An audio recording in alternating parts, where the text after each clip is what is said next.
श्रीगणेशाय नमः। श्रीमहागणपतिसहस्रनामस्तोत्रम्। व्यास उवाच। कथं नाम्नां सहस्रं स्वं गणेश उपदिष्टवान्। शिवायै तन्ममाचक्ष्व लोकानुग्रहतत्पर। ब्रह्मोवाच। देव एवं पुरा रातिः पुरत्रयजयोद्यमे। अनर्चनाद्गणेशस्य जातो विघ्नाकुलः किल। मनसा स विनिर्धार्य ततस्तद्विघ्नकारणं। महागणपतिं भक्त्या समभ्यर्च्य यथाविधि।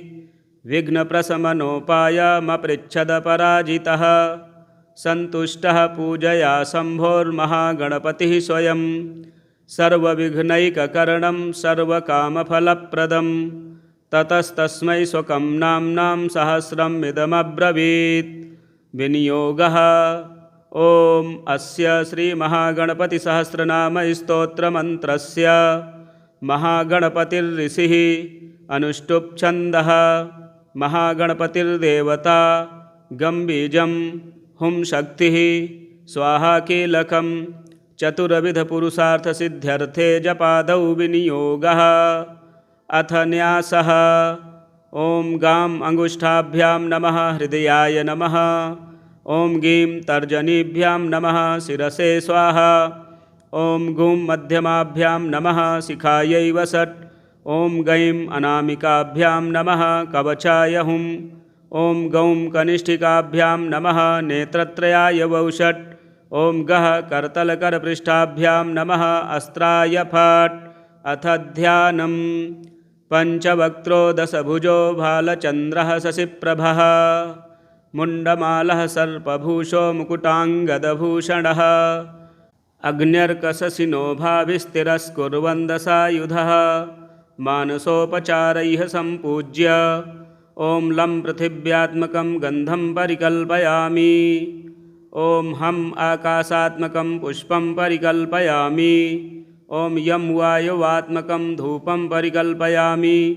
ॐ रं वह्न्यात्मकं दीपं दर्शयामि। ॐ वम् अमृतात्मकं नैवेद्यं निवेदयामि। ॐ शौं सर्वात्मकं सर्वोपचारान् समर्पयामि। श्रीगणपतिसहस्रनामस्तोत्रम्। श्रीमहागणपतिरुवाच।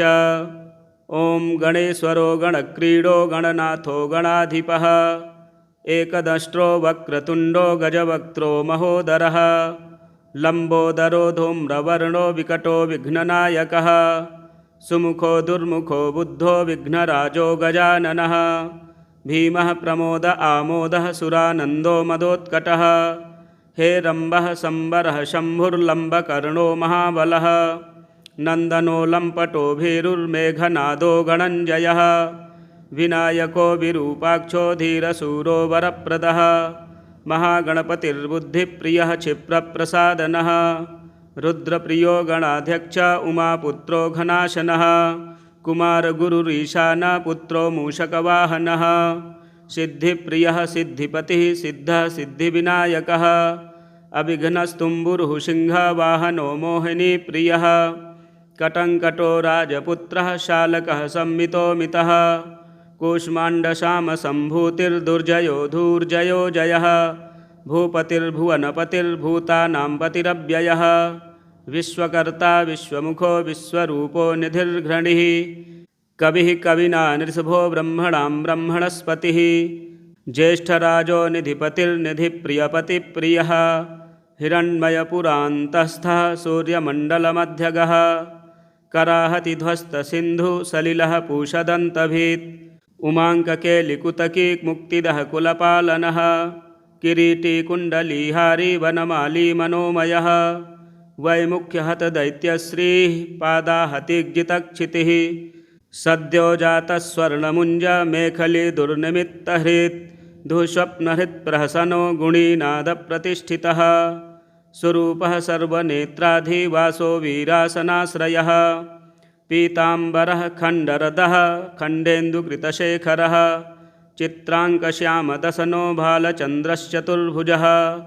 योगाधिपस्तारकस्थः पुरुषो गजकर्णकः। गणाधिराजो विजय स्थिरो गजपतिध्वजी। देवदेवः स्मरप्राणदीपको वायुकीलकः विपश्चिद्वरदो नादोन्नादभिन्नबलाहकः वराहर्दनो मृत्युञ्जयो व्याघ्राजिनाम्बरः इच्छाशक्तिधरो देवत्राता दैत्यविमर्दनः शम्भुवक्त्रोद्भवः शम्भुकोपः शम्भुहास्यभूः शम्भुतेजाः शिवाशोकाहारी गौरीशुखावहः उमाङ्गमलजो गौरी तेजो भूस्वर्धुनी भवः यज्ञकायो महानादो गिरिवर्ष्मा शुभाननः सर्वात्मा सर्वदेवात्मा ब्रह्ममूर्धा ककुप्श्रुतिः ब्रह्माण्डकुम्भश्चिद्व्योमा भालः सत्यशिरोरुहः जगज्जन्मलयोन्मेष निमेषो अग्न्यर्कशो मद्रिक् गिरीन्द्रैकरदो धर्मा धर्मोष्ठः सामबृंहतः ग्रहर्च्छदसनो वाणी जिह्वो वाशवनाशिकः कुलाचलांसः सोमार्का घण्टो रुद्रशिरोधरः नदीनदभुजः सर्पाङ्गुलीकस्तारकानखः भ्रूमध्यसंस्थितकरो ब्रह्मविद्यामदोत्कटः व्योमनाभिः श्रीहृदयो मेरुपृष्ठोर्णवोदरः कुक्षिस्थयक्षगन्धर्व रक्षः किन्नरमानुषः पृथ्वीकटिः सृष्टिलिङ्गः शैलो रुद्रस्रजानुकः पातालजङ्घो मुनिपात्कालाङ्गुष्ठत्रयी तनुः ज्योतिर्मण्डललाङ्गूलो हृदयालाननिश्चलः हृत्पद्मकर्णिकाशाली वियत्केलिसरोवरः सद्भक्तध्याननिगडः पूजावारी निवारितः प्रतापी कश्यपसुतो गणपो विष्टपी बली यशस्वी धार्मिकः सोजाः प्रथमः प्रथमेश्वरः चिन्तामणिद्वीपपतिः कल्पद्रुमवनालयः रत्नमण्डपमध्यस्थो रत्नसिंहासनाश्रयः तीव्राशिरोधृतपदो ज्वालनीमौलिलालितः नन्दानन्दितपीठश्रीर्भोगदाभूषितासनः शकामदायनीपीठः सुरदुग्रासनाश्रयः तेजोवती शिरोरत्नं सत्या नित्यावतंसितः शविघ्ननाशिनीपीठः सर्वशक्त्याम्बुजाश्रयः लिपिपद्मासनाधारो वह्निधामत्रयाश्रयः उन्नतप्रपदो गूढगुल्फः संवृतपार्ष्णिकः पीनजङ्घः श्लिष्टजानुः स्थूलोरुः प्रोन्नमत्कटिः निम्ननाभिः स्थूलकुक्षिः पीनवक्षा बृहद्भुजः पीनस्कन्धः कम्बुकण्ठो लम्बोष्ठो लम्बनासिकः भग्नवामरदस्तुङ्गः सभ्यदन्तो महाहनुः ह्रस्वनेत्रत्रयः शूर्पकर्णो निबिडमस्तकः स्तबकाकारकुम्भाग्रो रत्नमौलिर्निरङ्कुशः सर्पहारकटीसूत्रः सर्पयज्ञोपवीतवान् सर्पकोटिरकटकः सर्पग्रीवय्यकाङ्गदः सर्पकक्ष्योदराबन्धः सर्पराजोत्तरीयकः रक्तो रक्ताम्बरधरो रक्तमाल्यविभूषणः रक्ते क्षणो रक्तकरो रक्तताल्लोष्ठपल्लवः श्वेतः श्वेताम्बरधरः श्वेतमाल्यविभूषणः श्वेतातपत्ररुचिरः श्वेतचामरविजितः सर्वावयवसम्पूर्णः सर्वलक्षणलक्षितः सर्वाभरणशोभाढ्यः सर्वशोभासमन्वितः सर्वमङ्गलमाङ्गल्यः सर्वकारणकारणं सर्वदैककरः सारङ्गी बीजापूरी गदाधरः इक्षुचापधरः शूलीचक्रपाणिः सरोजभृत् पाशीधृतोत्पलः शाली मञ्जरीभृत्स्वदन्तभृत् कल्पवल्लीधरो विश्वाभयदैककरो वशी अक्षमालाधरो ज्ञानमुद्रावान्मुद्गरायुधः पूर्णपात्री कम्बुधरो बिधृतालिसमुद्गकः मातुलिङ्गधरश्च्यूतकलिकाभृत्कुठारवान् पुष्करस्थस्वर्णघटी पूर्णरत्नाभिवर्षकः भारतीसुन्दरीनाथो विनायकरतिप्रियः महालक्ष्मीप्रियतमः सिद्धलक्ष्मीमनोरमः रमारमेशपूर्वाङ्गो दक्षिणो मामहेश्वरः महीवाराह वामाङ्गो रतिकन्दर्पपश्चिमः आमोदमोदजननः सप्रमोदप्रमोदनः समेधितसमृद्धिश्रीर्रिद्धिसिद्धिप्रवर्तकः दत्तसौमुख्यसुमुखः कान्तिकन्दलिताश्रयः मदनावत्याश्रिताङ्घ्रिः कृत्तदौर्मुख्यदुर्मुखः विघ्नसम्पलवोपघ्नः सेवो निद्रमदद्रवः विघ्नकृन्निघ्नचरणो द्रावणी शक्तिसत्कृतः तीव्रा प्रसन्ननयनो ज्वालनी पालितैकदृक् मोहिनी मोहनो भोगदायनी कान्तिमण्डितः कामनी कान्तभक्तश्रीरधिष्ठितवसुन्धरः वसुन्धरा मदोनद्ध महाशङ्खनिधिप्रभुः नमद्वसुमती महापद्मनिधिप्रभुः सर्वसद्गुरुसंसेव्यः शोचिस्केशहृदाश्रयः ईशानमूर्धा देवेन्द्रशिखा पवननन्दनः अग्रप्रत्यग्रनयनो दिव्यास्त्राणां प्रयोगवित् ऐरावतादिसर्वाशावारणावरणप्रियः वज्राद्यस्त्रपरिवारो गणचण्डसमाश्रयः जया जयपरिवारो विजया विजयावहः अजितार्चितपादाब्जो नित्यानित्यावतंसितः विलासनीकृतोल्लासः शौण्डी सौन्दर्यमण्डितः अनन्तानन्तसुखदः सुमङ्गलः इच्छाशक्तिज्ञानशक्ति क्रियाशक्तिनिषेवितः शुभगा संसृतपदो ललिताश्रयः कामिनी कामनः काममालिनी केलिलालितः सरस्वत्याश्रयो गौरीनन्दनः श्रीनिकेतनः गुरुगुप्तवचो वाचा सिद्धो वागीश्वरीपतिः नलिनी कामुको वामा रामो ज्येष्ठा मनोरमः रौद्री मुद्रितपादाब्जो हुम्बीजस्तुङ्गशक्तिकः विश्वादिजननत्राणः स्वाहा शक्तिः शकीलकः अमृताब्धिकृतावासो मदघूर्णितलोचनः उच्छिष्टगणेशो गणनायकः सार्वकालिकसंसिद्धिर्नित्यशैवो दिगम्बरः अनपायोऽनन्तदृष्टिरप्रमेयो जरामरः अनाविलोप्रतिरथो ह्यच्युतोऽमृतमक्षरम् अप्रतर्क्योच्छयो जय्यो नाधारो नामयो मलः अमोघसिद्धिरद्वैतमघोरो प्रमिताननः अनाकारोऽब्धिभूम्यग्निबलघ्नो व्यक्तलक्षणः आधारपीठ आधाराधेयवर्जितः आकुकेतन आशापूरक आकुमहारथः इक्षुसागरमध्यस्थ इक्षुभक्षणलालसः इक्षुचापातिरेकश्रीरिक्षुचापनिषेवितः इन्द्रगोपसमानश्रीरिन्द्रनीलसमुद्युतिः इन्दीवरदलश्याम इन्दुमण्डलनिर्मलः इदमप्रिय इडाभाग इराधामेन्दिराप्रियः इक्ष्वाकुविघ्नविध्वंसी इति कर्तव्यत्तेप्सितः ईशानमौलिरीशान ईशानसुत इतिः ईषणात्रयकल्पान्त ईहामात्रविवर्जितः उपेन्द्र उड्डुभ्रन्मौलिरुण्डेरकबलिप्रियः उन्नतानन उत्तुङ्ग उदारत्रिदशाग्रणीः ऊर्जस्वानूष्मलमद ऊहापोहदुरासदः ऋग्यजुःसामसम्भूतिर्रिद्धिसिद्धिप्रदायकः ऋजुचित्तैकसुलभऋणत्रयविमोचकः लुप्तविघ्नः स्वभक्तानां लुप्तशक्तिः सुरद्विषां लुप्तश्रीर्विमुखार्चानां लूताविस्फोटनाशनः एकारपीठमध्यस्थ एकपादकृताशनः एजिताखिलदैत्यश्रीरेधिताखिलसंश्रयः ऐश्वर्यनिधिरैश्वर्यमही कामुषिमगप्रदः ऐरम्मदसमोन्मेष ऐरावतनिभाननः ओङ्कारवाच्य ओङ्कार ओजस्वानोषधीपतिः औदार्यनिधिरौधत्यधुर्य औन्नत्यनिःश्वनः अङ्कुशः सुरनागानामङ्कुशः सुरविद्विषाम् अह समस्तविसर्गान्तपदेषु परिकीर्तितः कमण्डलुधरः कल्पः कपर्दी कलभाननः कर्मसाक्षी कर्मकर्ता कर्मफलप्रदः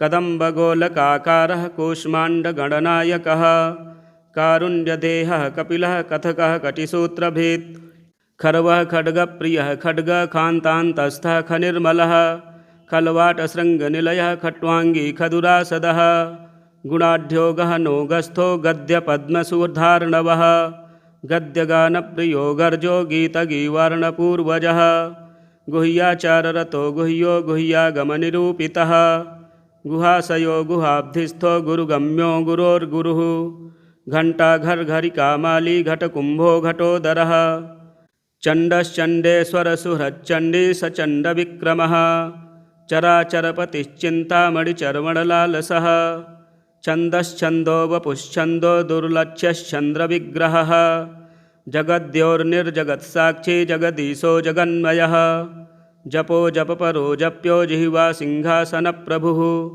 झलज्झलोल्लसद्दान झङ्कारी भ्रमराकुलः टङ्कारस्फारसरावष्टङ्कारी मणिनूपुरः ठद्वै पल्लवान्तः स्थ सर्वमन्त्रैकसिद्धिदः डिण्डिमुण्डो डाकनीसो डामरो डिण्डिमप्रियः ढक्कानिनादमुदितो ढौको ढुण्ढिविनायकः तत्त्वानां परमं तत्त्वं तत्त्वं पदनिरूपितः तारकान्तरसंस्थानस्तारकस्तारकान्तकः स्थाणुस्थाणुप्रियः स्थाता स्थावरं जङ्गमं जगत् दक्षयज्ञप्रमथनो दाता दानवमोहनः दयावान् दिव्यविभवो दण्डभृद्दण्डनायकः दन्तप्रभिन्नाभ्रमालो दैत्यवारणदारणः दष्ट्रालघ्नद्विपघटो देवार्थनिगृजाकृतिः धनधान्यपतिर्धन्यो धनदो धरणीधरः ध्यानैकप्रकटो ध्येयो ध्यानं ध्यानपरायणः नन्द्यो नन्दिप्रियो नादो नादमध्यप्रतिष्ठितः निष्कलो निर्मलो नित्यो नित्यानित्यो निरामयः परं व्योम परं धाम परमात्मा परं पदं परात्परः पशुपतिः पशुपाशविमोचकः पूर्णानन्दः परानन्दः पुराणपुरुषोत्तमः पद्मप्रसन्ननयनः प्रणता ज्ञानमोचनः प्रमाणप्रत्ययातीतः प्रणतार्तिनिवारणः फलहस्तः फणिपतिः फेत्कारः फाणितप्रियः बाणार्चिताङ्घ्रियुगलो बालकेलिकुतूहली ब्रह्मार्चितपदो ब्रह्मचारी बृहस्पतिः बृहत्तमो ब्रह्मपरो ब्रह्मण्यो ब्रह्मवित्प्रियः ब्रह्मनादाग्र्यचीत्कारो ब्रह्माण्डबलिमेखलः भृक्षे पदत्तलक्ष्मीको भर्गो भद्रो भयापहः भगवान् भक्तिसुलभो भूतिदो भूतिभूषणः भव्यो भूतालयो भोगदाता भ्रूमध्यगोचरः मन्त्रो मन्त्रपतिर्मन्त्री मदमत्तमनोरमः मेखलावान् मन्दगतिर्मतिमत्कमलेक्षणः महाबलो महावीर्यो महाप्राणो महामनाः यज्ञो यज्ञपतिर्यज्ञगोप्ता यज्ञफलप्रदः यशस्करो योगगम्यो याजिको याजकप्रियः रसो रसप्रियो रस्यो रञ्जको रावणार्चितः रक्षो रक्षाकरो रत्नगर्भो राज्यसुखप्रदः लक्ष्यं लक्ष्यप्रदो लक्ष्यो लक्षस्थो लड्डुकप्रियः लानप्रियो लास्यपरो लाभकृल्लोकविश्रुतः वरेण्यो वह्निवदनो वन्द्यो वेदान्तगोचरः विकर्ता विश्वतश्चक्षुर्विधाता विश्वतोमुखः वामदेवो विश्वनेता वज्रिवज्रनिवारणः विश्वबन्धनविष्कम्भाधारो विश्वेश्वरप्रभुः शब्दब्रह्म समप्राप्यः शम्भुशक्तिगणेश्वरः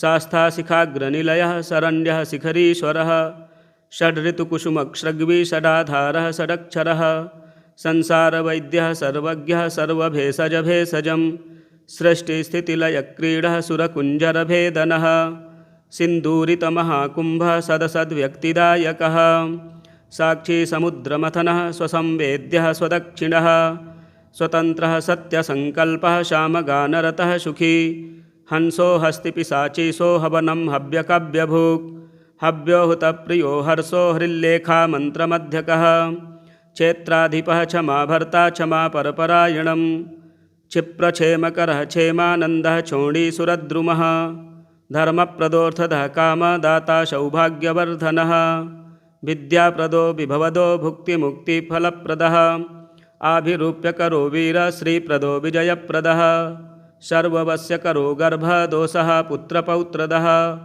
मेघादः कीर्तिदः शोकाहारी दौर्भाग्यनाशनः प्रतिवादी मुखस्तंभो रुष्टचित्तप्रसादनः पराभिचारशमनो दुःखभञ्जनकारकः लवस्त्रुटिः कलाकाष्ठानिमेषत्तत्परः क्षणः घटीमुहूर्तं प्रहरो दिवानक्तमहर्निशं पक्षो मासोयनं वर्षं युगं कल्पो महालयः राशिस्तारातिथिर्योगो वारः करणमशङ्कम लग्नं होराकालचक्रं मेरुः सप्तर्षयो ध्रुवः राहुर्मन्दः कविर्जीवो बुधो भौमः शशिरविः कालः सृष्टिः स्थितिर्विश्वं स्थावरं जङ्गमं च यत् भूरापो अग्निर्मरुद्व्योमाहङ्कृतिः प्रकृतिः पुमान् ब्रह्मा विष्णुः शिवो रुद्र ईशः शक्तिः सदाशिवः त्रिदशाः पितरः सिद्धा यक्षा रक्षांसि किन्नराः साध्या विद्याधरा भूता मनुष्याः पशवः खगाः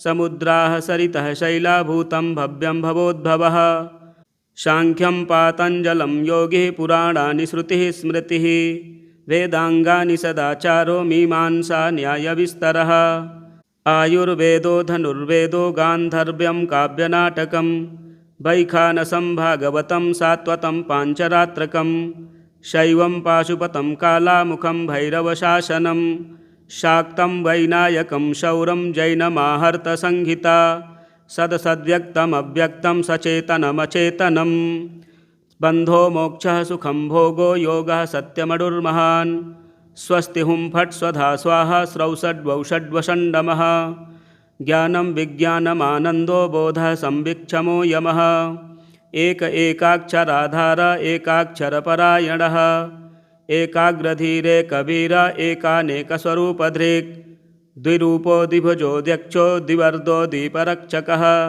द्वयमातुरो द्विवदनो द्वन्द्वातीतो द्वयातिगः त्रिधा मातृकरस्त्रेता त्रिवर्गफलदायकः त्रिगुणात्मा त्रिलोकादिस्त्रिशक्तिस्त्रिलोचनः चतुर्बाहुश्चतुर्दन्तश्चतुरात्मा चतुर्मुखः चतुर्विधोपायमयश्चतुर्वर्णाश्रमाश्रयः चतुर्विधवचो वृत्तिपरिवृत्तिप्रवर्तकः चतुर्थी पूजनप्रीतश्चतुर्थी तिथिसम्भवः पञ्चाक्षरात्मा पञ्चात्मा पञ्चास्यः पञ्चकृत्यकृत् पञ्चाधारः पञ्चवर्णः पञ्चाक्षरपरायणः पञ्चतालः पञ्चकरः पञ्चप्रणवभावितः पञ्चब्रह्ममयस्फूर्तिः पञ्चावरणवारितः पञ्चभक्ष्यप्रियः पञ्चबाणः पञ्चशिवात्मकः षट्कोणपीठः षट्चक्रधामा षड्ग्रन्थिभेदकः षडध्वध्वान्तविध्वंसी षडङ्गुलमहाहृदः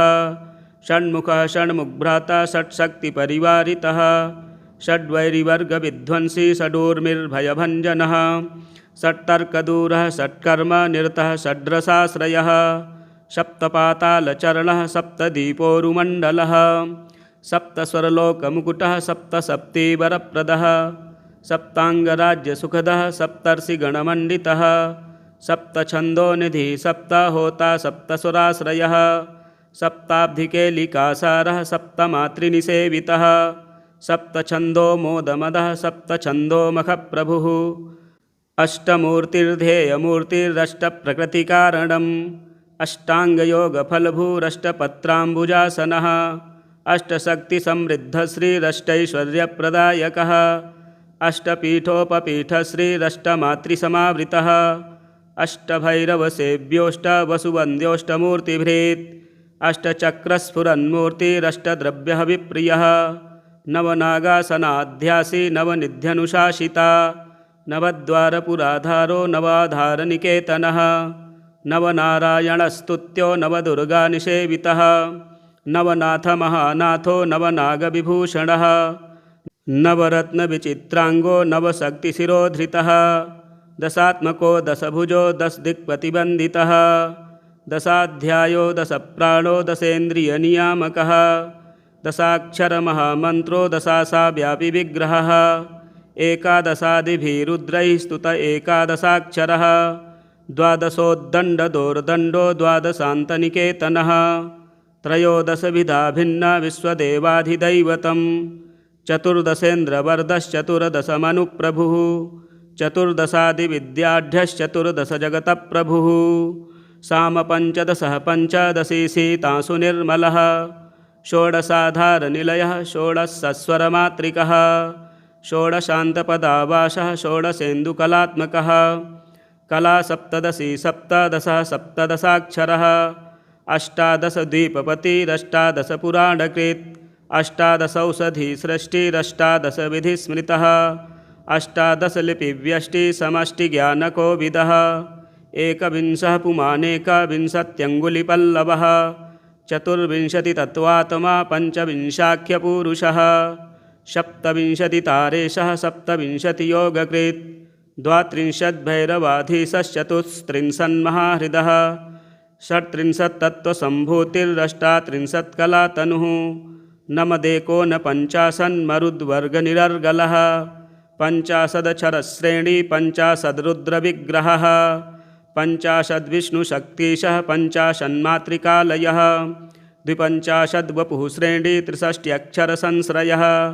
चतुःषष्ट्यर्णनिर्णेता चतुःषष्टिकलानिधिः चतुःषष्टिमहासिद्धियोगिनी वृन्दवन्दितः अष्टषष्टिमहातीर्थक्षेत्रभैरवभावनः चतुर्नवतिमन्त्रात्मा षण्णवत्यधिकप्रभुः शतानन्दः शतधृतिः शतपत्रायते क्षणः शतानीकः शतमखः शतधारावरायुधः सहस्रपत्रनिलयः सहस्रफणभूषणः सहस्रशिरेखापुरुषः सहस्राक्षः सहस्रपात् सहस्रनामसंस्तुत्यः सहस्राक्षबलापहः दशसहस्रफणभृत्फणिराजकृताशनः अष्टाशीतिसहस्राद्या महर्षिस्तोत्रयन्त्रितः लक्षाधीशप्रियाधारो लक्षाधारमनोमयः चतुर्लक्षजपप्रीतश्चतुर्लक्षप्रकाशितः चतुरशीतिलक्षाणां जीवानां देहसंस्थितः कोटिसूर्यप्रतीकासः कोटिचन्द्रांशुनिर्मलः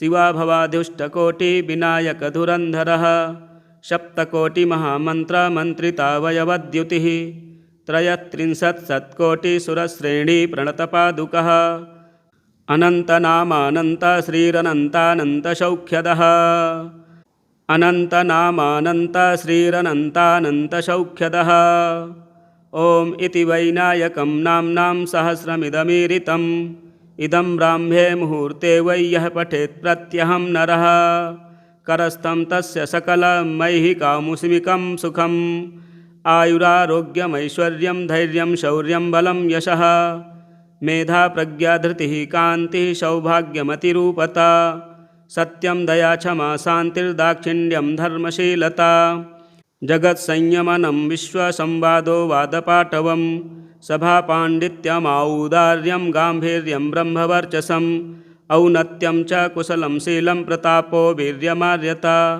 ज्ञानं विज्ञानमास्तिक्यं स्थैर्यं विश्वातिशायिता धनधान्याभिवृद्धिश्च सकृदस्य जपाद् भवेत् वश्यं चतुर्विधं नृणां जपादस्य प्रजायते राज्ञो राजकलत्रस्य राजपुत्रस्य मन्त्रिणः जप्यते यस्य वस्यार्थं सदा सस्तस्य जायते धर्मार्थकाममोक्षाणामनायासेन साधनं शाकिनी डाकिनी रक्षो यक्षो रगभयापहं साम्राज्यसुखदं चैव समस्तरिपुमर्दनं समस्तकलहध्वंसी दग्धबीजप्ररोहणं दुःस्वप्नशमनं क्रुद्धस्वामिचित्तप्रसादनं षट्कर्माष्टमहासिद्धित्रिकालज्ञानसाधनं परकृत्या प्रशमनं परचक्रविमर्दनं सङ्ग्रामरङ्गे सर्वेषामिदमेकं जयावहं सर्वबन्ध्यात्वदोषघ्नं गर्भरक्षैककारणं पठ्यते प्रत्यहं यत्र स्तोत्रं गणपतेरिदं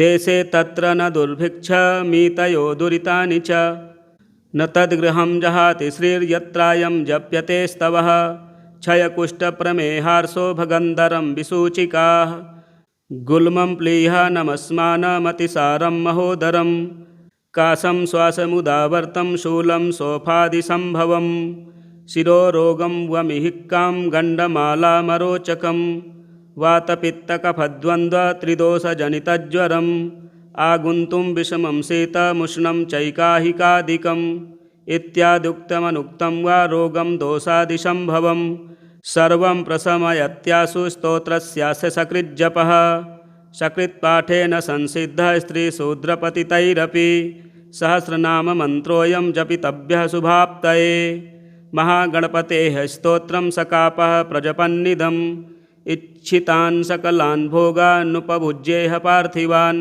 मनोरथफलैर्दिव्यैर्व्योमयानैर्मनोरमैः चन्द्रेन्द्रभास्करोपेन्द्रब्रह्मसर्वादिसद्मसु कामरूपः कामगतिः कामतो विचरन्निह भुक्त्वा यथेप्सितान् भोगानभीष्टान् सह बन्धुभिः गणेशानुचरो भूत्वा महागणपतेः प्रियः नन्दीश्वरादिसानन्दी नन्दितः सकलैर्गणैः शिवाभ्यां कृपया पुत्रनिर्विशेषं च लालितः शिवभक्तः पूर्णकामो गणेश्वरवरात् पुनः जातिस्मरो धर्मपरः सार्वभौमोऽभिजायते निष्कामस्तु जपन्नित्यं भक्त्या विघ्नेशतत्परः योगसिद्धिं परां प्राप्य ज्ञानवैराग्यसंस्थितः निरान्तरोदितानन्दे परमानन्दसंविदि विश्वोत्तीर्णे परे पारे पुनरावृत्तिविवर्जिते लीनो वैनायके धाम्नि रमते नित्यनिर्वृतः यो नामभिर्हुने दैतेरर्चयेत् पूजयेन्नरः